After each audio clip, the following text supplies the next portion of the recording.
Losing the love of your life is an experience that I wouldn't even wish on my worst enemy. I'm Gina, and I had the misfortune of losing my husband only 2 years after getting married. To be honest, I had a great life with him. I had just quit my job due to my risky pregnancy and was really looking forward to welcoming my daughter into our lives.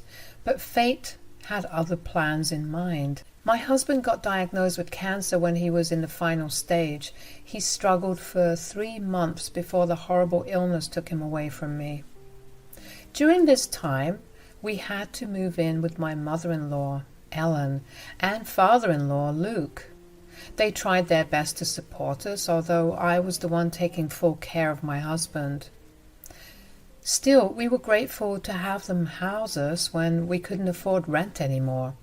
When my husband passed away, I thought that I could rely on them for emotional support. Well, that was only wishful thinking on my end. As soon as my husband's funeral was over, Luke and Ellen started to treat me horribly. They even called me and my unborn daughter names because they considered us burdens. I assured them that I would soon find a job and start contributing to the bills, but they just wouldn't listen. Guys, they were not hurting for money. All their bills were being paid by my sister-in-law, Kathy, who had a very good job. Still, my in-laws were adamant that I was a burden and didn't deserve their help anymore.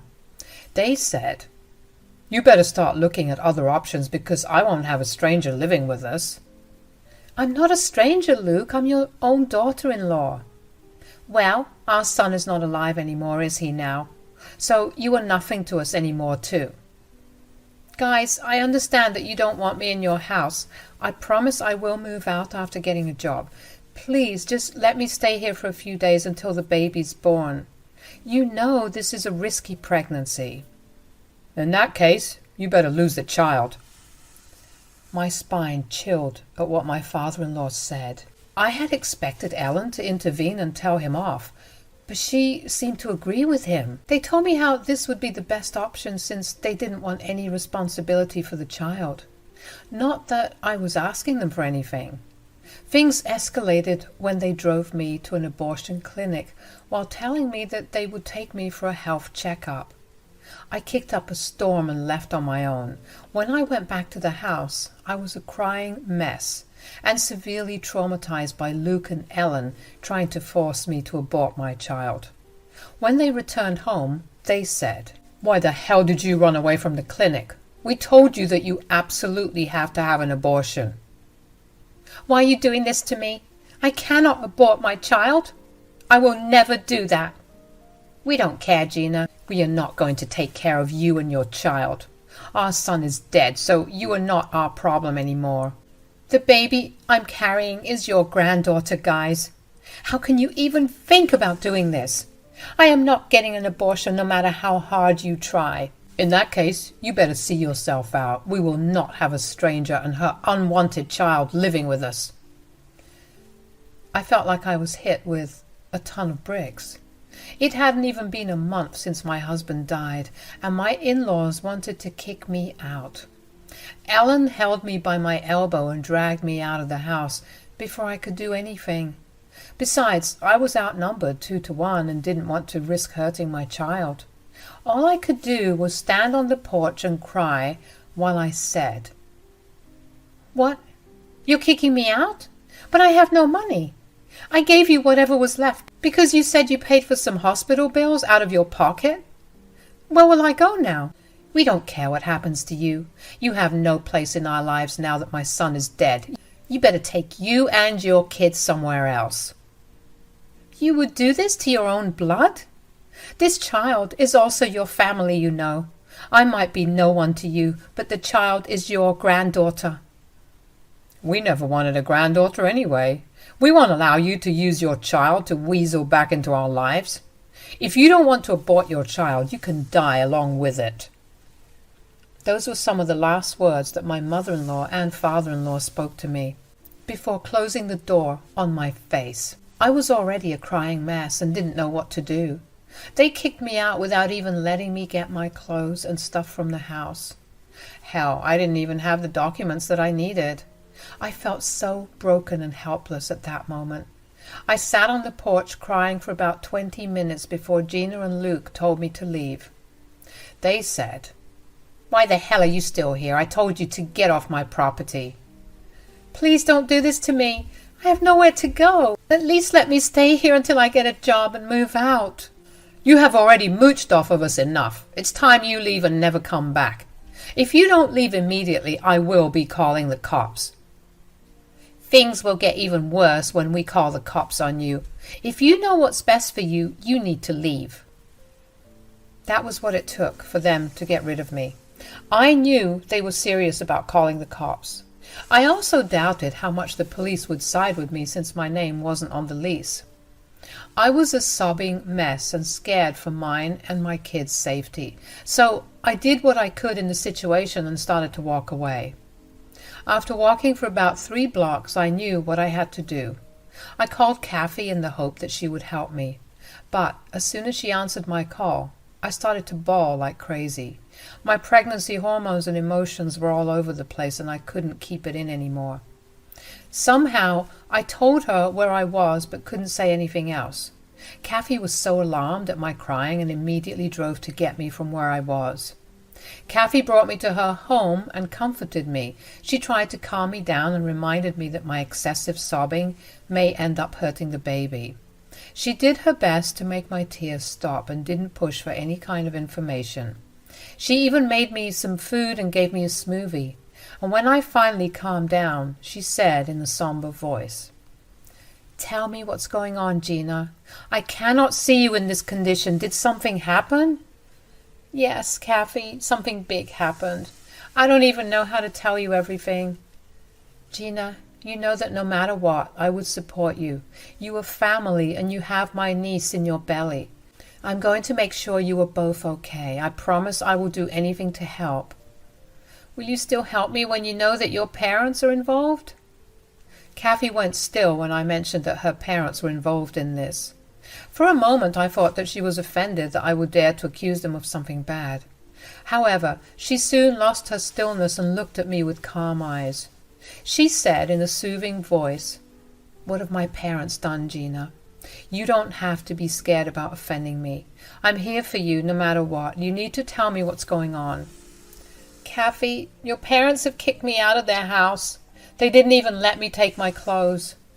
"What? My parents kicked you out of the house? But I don't understand. Why would they do that?" "I never told you anything, but they have been trying to make me get an abortion. They intentionally drove me to a clinic and were going to force me to have an abortion." Thankfully, the staff there understood the situation and didn't go against my words. Kathy looked extremely surprised when I basically told her everything. I looked into her eyes and could see the shock and anger in them. She was quiet for a few seconds before she shook her head and said, "I'm having a hard time believing this, Gina. You need to tell me more. Why would they do this?" "They didn't want me to have the baby. They think that they will be on the hook to take care of my baby and pay for her things. I tried to tell them that I would get a job, but they wouldn't listen." "Oh God, what is wrong with them? Didn't my brother leave you some money before he died?" "Yes, he did leave me some money, but they took it away, saying that he had some pending medical bills. I don't even have a penny on me now, Kathy." "What in the world are you talking about? There are no pending medical bills. There never were. I paid all of his bills, so it doesn't affect my parents. They didn't have to shell out any money." "So they tricked me into giving them the little money I had left." The mere thought made me cry and break down in front of Kathy again. If I hadn't met Luke and Ellen, I wouldn't have known how cruel the world can be. They took advantage of my vulnerable state and scammed me out of money. They had no problem stealing from their late son's wife, who was pregnant with their first grandchild. Those two were completely evil. They would do anything for money. That was proved time and again. Kathy sat silently beside me as I cried again. After some time, she said, "I'm so sorry, Gina. I had no idea they would do this to you. Everything happened so fast, I didn't remember to inform you about the bills." No, Kathy. Please don't apologize to me. I should thank you for taking care of all the medical bills. I would have drowned in debt if it wasn't for you. I did what any family would do, Gina. Although judging by my parents' behavior, I can't say the same for everyone. I always knew that my parents were a greedy bunch, but I never imagined them to go this far. I begged them to house me for a few days until I got a job. They didn't even grant me that small favor. They kicked me out and threatened to call the cops on me if I didn't leave their property. That's why I walked away and called you when I was a safe distance away. Oh, God, this is just plain horrible. Don't worry, Gina. You are not alone. You have me now. What my parents did is absolutely despicable. They will not get away with it. I promise you that, Gina. Kathy calmed me down while she called her parents. She said that she wanted to hear it in person. It wasn't like she didn't believe me. She simply wanted to see what excuses her parents would come up with. She said, "Mom, Dad, is it true that you kicked Gina out?" "What? Why would we do that, Kathy?" "Perhaps because she didn't get a freaking abortion like you asked her to. Am I right, Mom and Dad?" "Kathy, you were misunderstanding us. We didn't mean any harm. We were just—" "What? Tell me what you were thinking when you tried to make Gina get rid of your own granddaughter. What kind of monsters are you?" Kathy yelled at her mom when it became clear that they did everything that I told her about. Just hearing them trying to justify their actions was enough to break my heart all over again. Even after being shouted at by their own daughter, Luke and Ellen continued to make excuses and said, "Kathy, you will not talk to us that way. We were doing what was best for us. Our son is no longer alive, so we shouldn't have to bear the burden of his wife and kid. It's not fair on us." "Yeah, we have worked hard for this retirement. We already sacrificed many months taking care of our son. We don't have any obligation to take care of his family now. We have done enough already." "We deserve to enjoy our retirement too, Kathy. We worked hard for it. We cannot afford to look after a child right now. If Gina doesn't get an abortion, I'm sure she will shackle us with the child's responsibilities." "Your father is right, Kathy. You should listen to us and kick her out too. Trust me. If you let her stay, she will sink her claws into you and bleed you dry. Just leave her out on the streets and let her fend for herself. It will make her come to her senses." I couldn't believe that Gina and Luke were still trying to get rid of me and my child.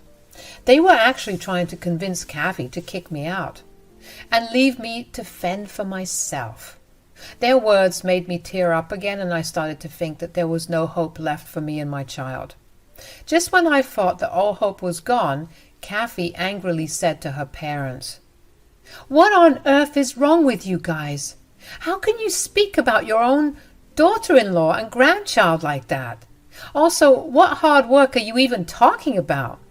You retired early only because I gave you money for rent and bills. This has nothing to do with hard work." "We are grateful for your help, Kathy. That's why we're saving you from being financially crippled by a stupid woman and her stupid baby." "I knew Gina would end up on your doorstep and try to get your money. Listen to me, dear. You have no obligation to help out Gina and her child. Your brother is already dead, so you have no relationship with Gina anymore. Just get rid of her." "Yeah, we'll even cover for you and tell everyone that Gina left on her own will. No one will know that we kicked her out." "No, I will do nothing of the sort. I am not shameless and evil like you two. I can't believe you two gave birth to me. I am thoroughly disgusted by your behavior." Now it was time for Luke and Ellen to be surprised. Kathy had never talked to them in this tone. I could tell that my sister-in-law was extremely mad and was ready to wreak havoc on her family. She loved my husband a lot and always told me that I was like a sister to her.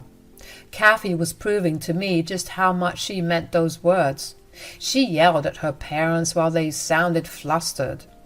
"What are you saying, Kathy? We are your parents, so you can't talk to us like this."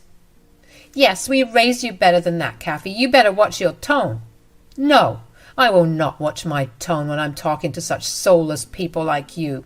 Yes, you raised me right, but forgot to follow your own teachings. Honestly, I can't believe what you did to Gina. You two are disgusting. We are doing this to protect our assets and yours as well. You are villainizing us unnecessarily. Oh, really, Dad? You want to protect our assets? Tell me, what assets will you have when I stop helping you financially? Now this was a big blow to Luke and Ellen. They had never imagined that their own daughter would threaten to pull out her financial assistance for me. I was also surprised that Kathy was willing to take such a stand for me. Luke and Ellen absolutely refused to believe what Kathy was saying. They said, "What are you talking about, Kathy? Are you threatening us?" "I'm not threatening you, Dad. I'm telling you what I will be going to do." "Are you saying that you will cut off your financial assistance for that stupid woman?" "She is not stupid, Mom, and yes, I will do exactly that. Gina and my niece need me more than you two, who are perfectly capable of taking care of yourselves." "Kathy, you can't do this. Listen to me." "No, I'm done listening to you guys. You have already taken advantage of me. I won't let you do that anymore. Gina and my niece will get my help now. Looks like you will have to come up with the money for your rent and bills now." Luke and Gina were stunned and weren't expecting their day to turn out horribly wrong. What started off as a mission to kick me out ended up being a trap for them to lose their own house. The duo were now trying to backpedal and said, "You're being very unreasonable, Kathy. Fine, if you want to help them out so badly, we will take Gina in. Just send her over. We will figure things out." "Yeah, we will manage somehow. Gina can come back and stay with us. We won't push her to get an abortion or something." "I don't know about that. Gina, what do you think?" Now, Kathy was letting me take the stage and set things in place. She was smiling at me and hinting that it was my time to make Luke and Ellen pay for what they did. So I calmed myself down and said, "I don't know what to think. Luke and Ellen behaved horribly with me. They didn't even apologize to me for their behavior." "You hear that, Mom, Dad? It's such a shame that you didn't even apologize." Okay, Gina, we apologize for what we tried to do. We take it all back." "Yeah, we're sorry, Gina. Why don't you come home so that we can make it up to you?" "I don't know, guys. I also can't get over the fact that you scammed me out of my late husband's money, even though Kathy had paid all the bills." "Oh, yes, we can't forget about that one. What was that all about, Mom, Dad? Why don't you hurry up and send money through PayPal?" Luke and Ellen were slowly getting trapped in their own sick and twisted plan. I took this opportunity to get back at them for all this stress and trauma that they put me through. And I wanted my money back as well. They didn't deserve to take my money when they did nothing for my husband whatsoever. Luke and Ellen immediately sent the money back after hanging up on us. Then they called Kathy back and said, "There, I sent Gina the money back. All is good now." "We can just go back to how things were. I was actually thinking about setting up a nursery in Luke's study. Gina can decide everything when she comes back." "Hold on, guys. Gina hasn't said if she wants to forgive you." "Oh, she'll forgive us. We're family after all. This is just a minor fight. I'm sure we will come back stronger from this, isn't it, Gina?" Luke and Ellen were now expectantly waiting for me to tell them that they were forgiven. The entitlement of those two horrible humans was really getting on my nerves. They thought that offering a mild apology and returning the money that they stole from me would be enough to forget everything. Well, they were dead wrong. I said, "No, you are not my family, and I definitely don't forgive you. In fact, I will never forgive you for what you tried to do." But we apologized and returned your money." "Gina, your granddaughter would want us in her life. I'm sure you want your child to grow up surrounded by family." "Don't pull my child into your mess. My child doesn't need grandparents who didn't want her in the first place. My decision is final. I would have forgiven you for trying to throw me out, but I cannot forgive you for trying to make me get rid of my baby." There, problem solved, guys. Gina said that she doesn't forgive you.